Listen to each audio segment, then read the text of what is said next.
let's talk about pop culture. Let's take a trip to the movies, lads. Is there anything showing at the moment that you two would be interested in going to see? There's like a 4-hour Scorsese movie that I could probably sleep through, apparently. I want to watch the new Dune when it comes out.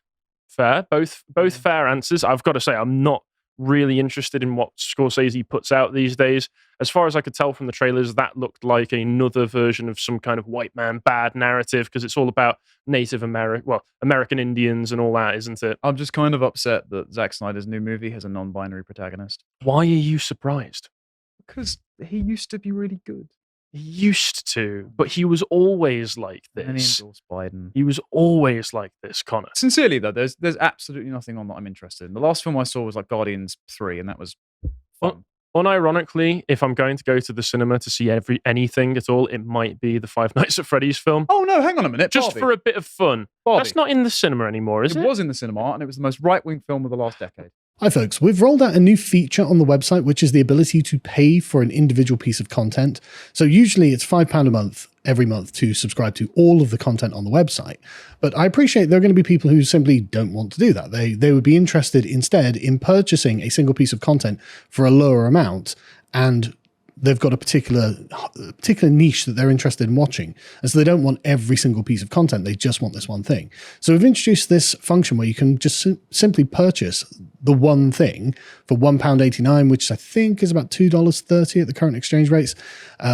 And then that's just yours forever. So there's no sort of commitment there. There's no rolling subscription. It's just that one thing. So that's an option now that's on the website. It's completely live. It's completely available. And please go and enjoy it. And we'll see you all very soon. Well, watch Carl's video on that and see your segments talking about that for that kind of argument, because it's an interesting argument. I'll certainly give you that, although I don't think the director is intended to do that at all. And you're not convinced. No, I'm not convinced. Yeah. Although obviously you can do a counter reading of it, which is absolutely fair to do. I'm not going to trust her adaptation of Chronicles of Narnia that's going to be coming out anytime soon. But I'll tell you about what a lot of people chose not to see in the cinema in just a moment, because speaking of disasters, we need to talk about Big Mother, the regime that we live under at the moment. And this was an interview that you conducted with the author of Big Mother, where you did it for the website. What was this about then? His book is about the Oedipal superstate. It's the idea that it's not Big Brother from 1984. It's actually a kind of devouring mother archetype enabled by technology and surveillance. And it talks about everything from... He stole this from me. Well, he talks about everything from demons. I spoke about this on the podcast back at the end of 2021. I don't think he stole it from you. I think he did. Well, I need royalties, damn it. But carry on. That's it. Oh, that's it. Well, check that out if you'd like to see some blatant and flagrant theft right before your very eyes. The description is fun. How the narrative of technological progress blinds us to the emergence of a demonic Oedipal surveillance state, which is devouring human nature. Pretty accurate. That's the most how can a surveillance sentence. How can a surveillance state be demonically Oedipal? Find out.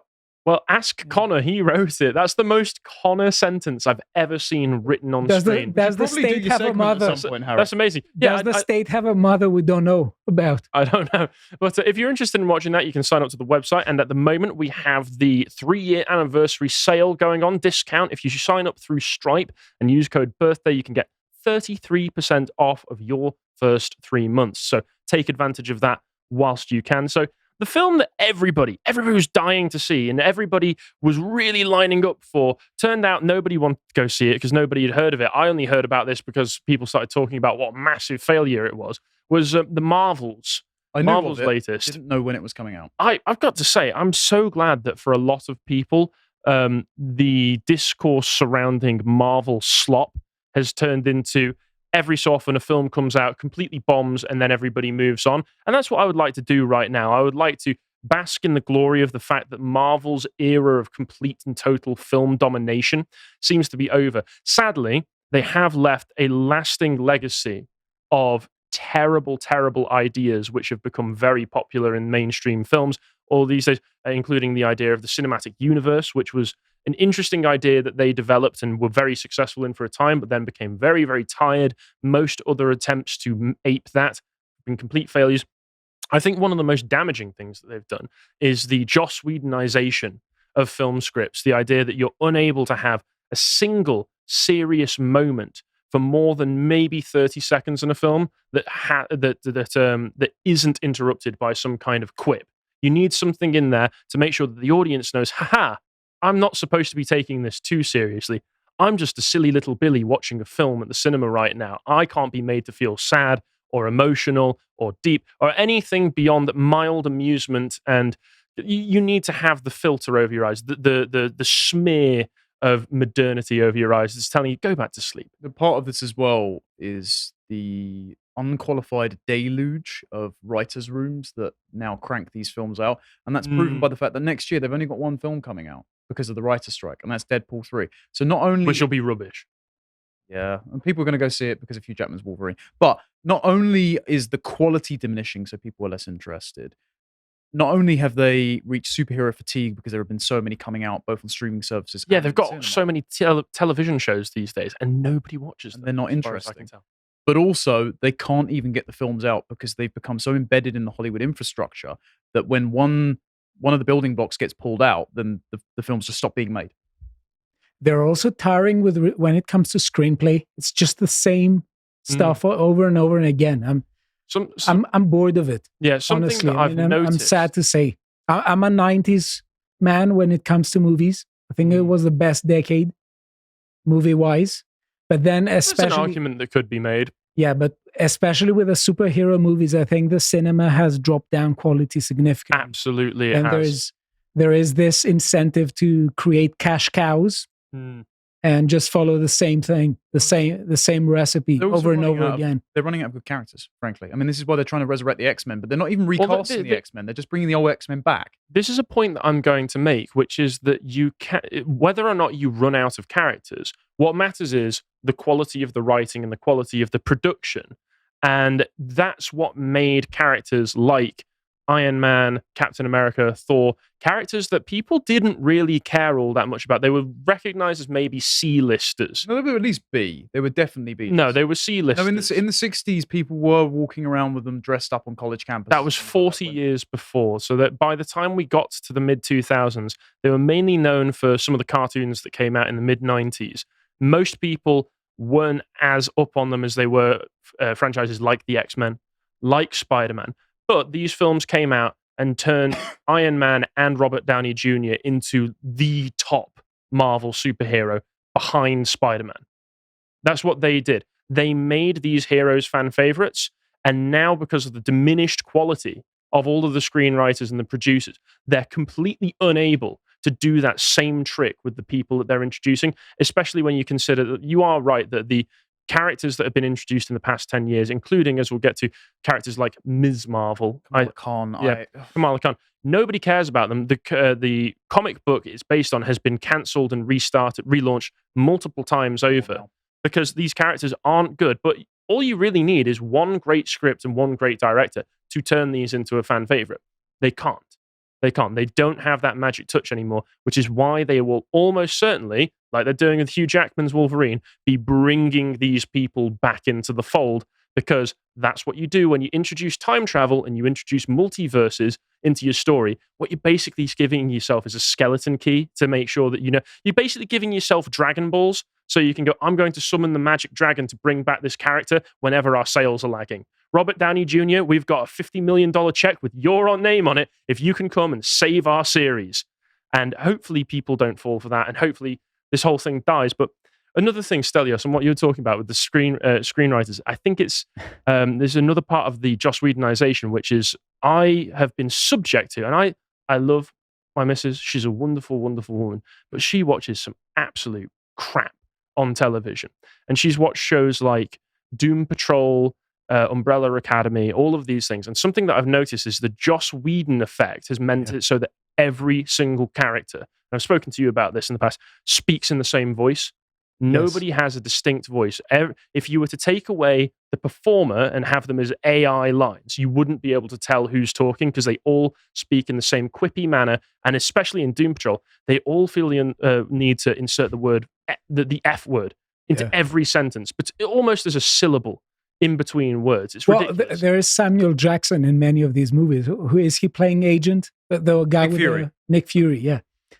But I was saying also it's not just the same voice, it's also the same quotes. So for instance, I was watching a movie with my brothers, I'm not going to say which one, and I was ranting to them about I've been there before. About the screenplay. It's always the same.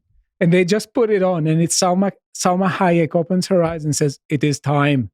Oh, is it The Eternals or something like that? Yeah. Oh yeah, sod. but at least it was Salma Hayek saying it, so you've got something to pay attention to, right? Yeah, I mean, but why do you think? You're not Salma Hayek. Why do you think I stayed for the whole 2 hours to rant about it? That was the other Marvel flop as well, The Eternals. Well, it's funny how both are directed by diverse women. I wonder if there's some kind of connection there. Well, they point out in this article, if we get back on track, I know we've taken quite a tangent there, but I think it's relevant. You've all been enriched by it. They point out, the most recent Ant-Man, complete bomb, Black Widow, bomb, Shang-Chi, bomb, Eternals, bomb. They've had, other than, I think, Guardians and Spider-Man, which have bankable name recognition, they've got brand recognition on those. Everything new that they've tried to introduce has been complete shit. And Guardians of Spider-Man are actually quite good as well. They're quite enjoyable. Yeah, well, they were all right. They were certainly better than all of this rubbish. But they say as well, swept up in a wave of political activism from vocal employees, Marvel turned its focus away from quality. They've been doing this for ages. So Ant-Man's daughter became an anti-police social justice activist, because I want to be following the exploits of Ant-Man's ACAB daughter. She-Hulk was a blatant political statement saying, "We hate men," by the way. It just wasn't even that. It was like... It was also embarrassing. Middle-aged feminist writers complaining at their movie critics on the internet. Like wasn't the main villain a parody of one of the guys that goes on EFAP? Probably. It sounded very similar in the way that they tried to turn 2016 Ghost or Fembuster, let's call it that. Just that into the main villain of that was some sweaty 4chan substitute. But the guy actually had like Doom something's mask in the show, and it was like, who is this for? Unless you're really enmeshed in internet. Wait, discourse, Doom, you won't get it. like Doomcock? Yeah, Is that his name? he was the main villain of She-Hulk. I'm not joking. Oh my god, I didn't know that.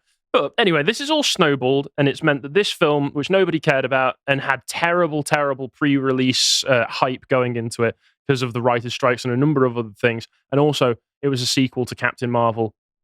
Who cares? Who cares? They had terrible projections running up to it. The pre-release tracking had suggested it would gross $75 million to $80 million in its opening weekend, which for Marvel films, what they've come to expect, is terrible.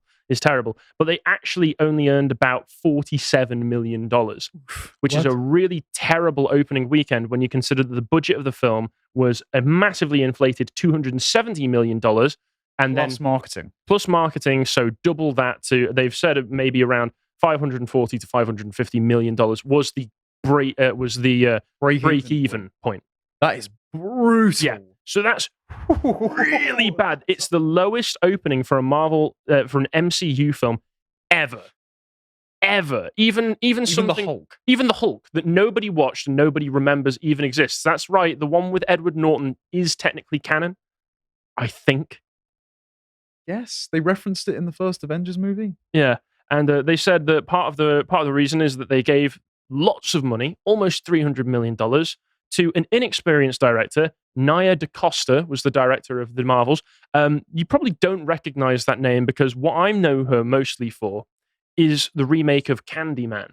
Oh, that's the one that Proper Horror Show hates with a passion. Yes. Well, it's because a film that the 90s version is actually really good. The original 90s film, Candyman, is excellent. The 2021 remake is, as you would imagine, white people bad. Right. Wasn't Jordan Peele involved with it?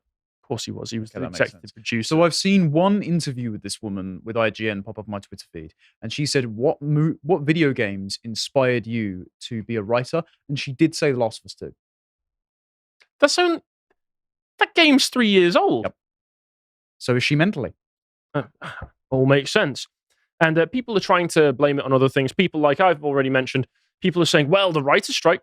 The writer's strike meant that nobody could promote this. A sudden rush of star-laden publicity, according to this Guardian article, including Brie Larson, everyone's favorite, appearing on The Tonight Show, Iman Vellani popping up at a special LA screening and a smattering of social media posts, didn't seem to boost audience interest. So they tried to promote it and it didn't work. Well, because they had a very, very limited amount of time to promote it in, but also nobody would have cared anyway. But it's Marvel. For sheer name recognition, 5 years ago, everyone would be going and seeing a Marvel film. Also, the same problem probably affected some other films earlier this year, like Barbie, and that still made lots of money. That made lots of money. So it turns out that if you make a film that people are interested in watching, even for suspect reasons like yourself. What do you mean? Well, because he's literally you. After all. Ken's great. Then people will go and see it. But not if you're making films that nobody wants to watch, because everybody has long since lost faith in your ability to make anything remotely watchable. Forbes went with the anti-woke backlash, saying that and they've got some interesting details in here. It debuted to middling reviews. It had 62% rating on Rotten Tomatoes, and that's on the critic side of Rotten Tomatoes. So even the critics are like, we can't save this one, guys. Yeah, those guys defended cuties, and they're not defending. Yeah, we can't save this one. Do you know how it scored on IMDb? I don't know. That's not normally critic aggregate, though. Yeah, because very frequently, that's what pisses me off with IMDb. A lot of the time you have an okay-ish movie that comes out, and everyone just say, okay, yeah, and 9 stars, greatest movie ever, among the 50 greatest movies of all time. Yeah, like Shawshank Redemption. Well, it's because it's a public forum where it's open to all of the user reviews, and the audience score on Rotten Tomatoes for this is 84%. And they say that's suggesting the film hadn't been subject to the same review bombing campaign that Captain Marvel faced. No, in fact, I think it probably received the opposite, because it made so little money.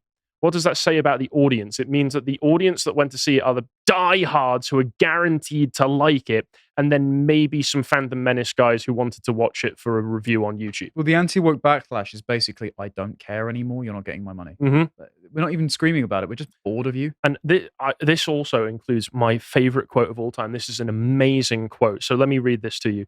Film consultant David A. Gross told the New York Times that female-powered entertainment is enjoying extraordinary success right now, but audiences are not embracing these stories.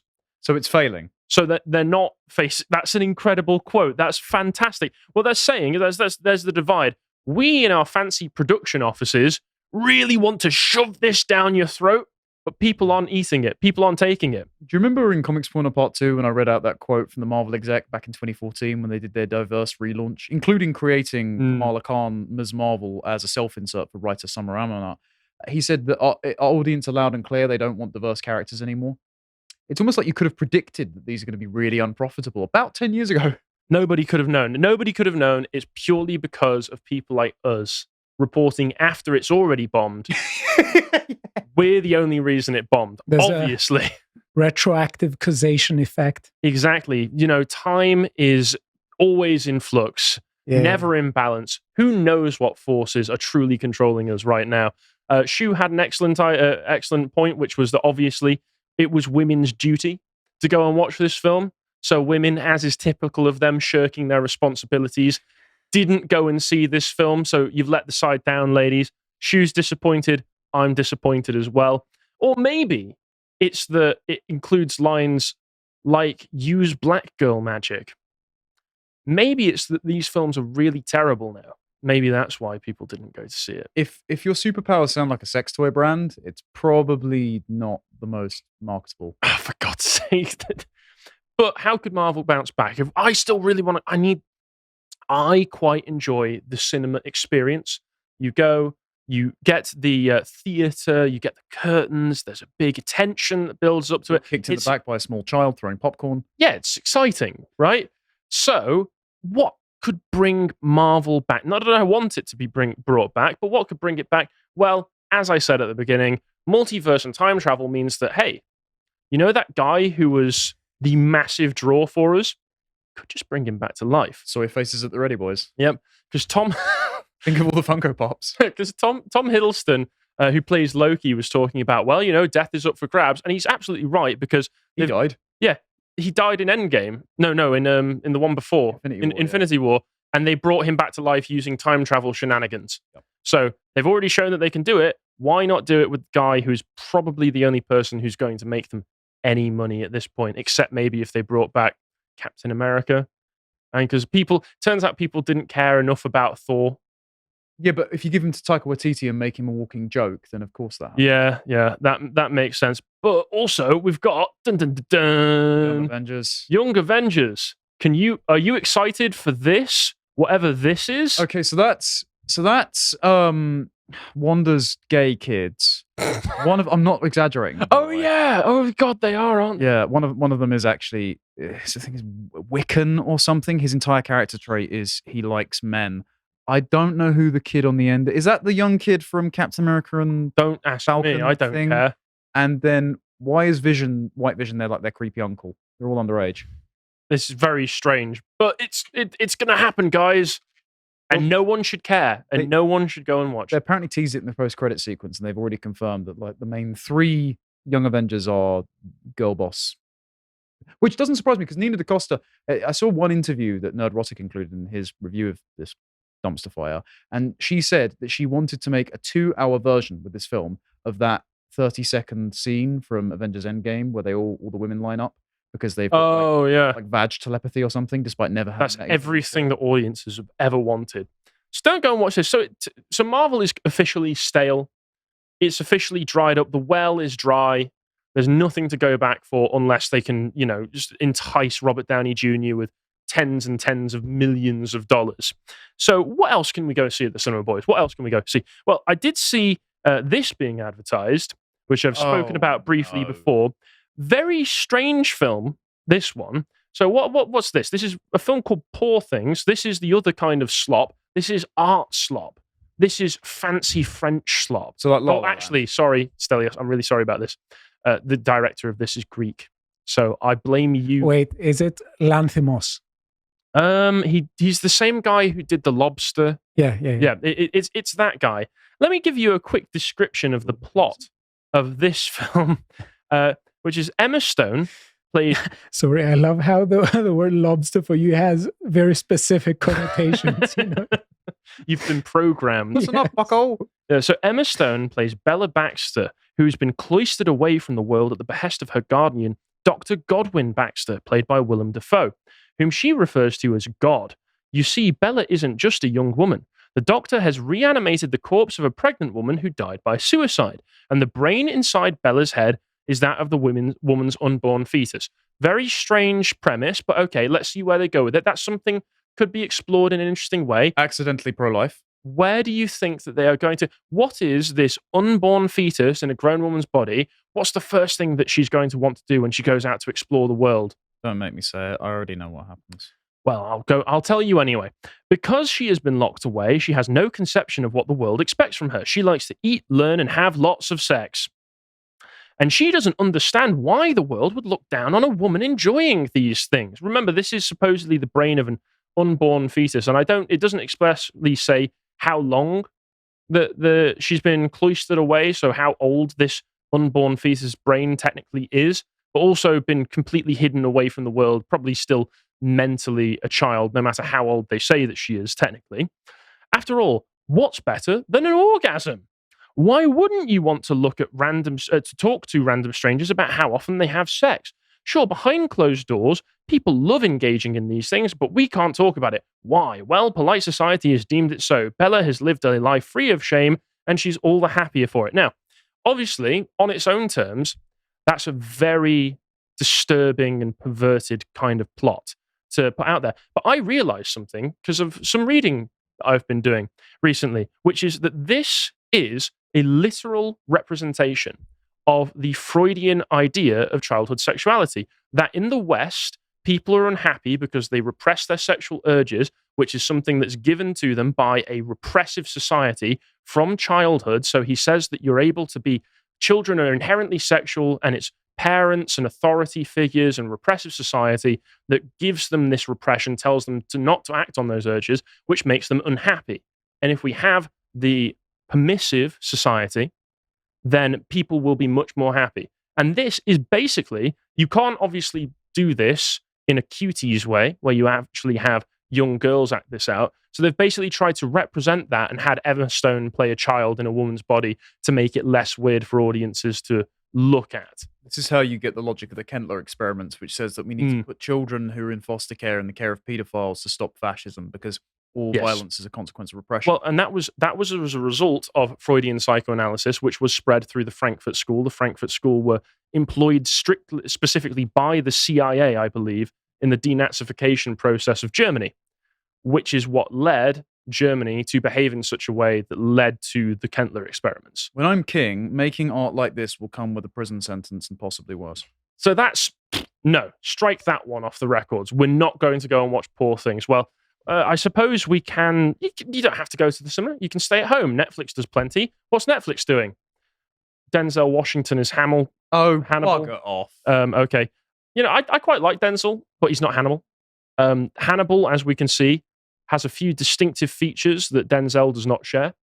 So that's a no. Okay, well, everything's being remade these days. So what remakes are being made? Well, we've got I'm really mad about this. Woke Mean Girls. What? It's a classic. Well, I too have been subject to it by ex-girlfriends. No, I watched it purely of my own volition. It's a great film. Interesting. It's very good. They've just butchered it. And what else have we got? We've got historical epics like Zendaya. This is only a rumor, but it's probably going to be true. Zendaya being cast as Cleopatra. The relentless midification of everything. So, guys, I don't think we should go to the cinema after all. I think I'm just going to stay home and read a book instead.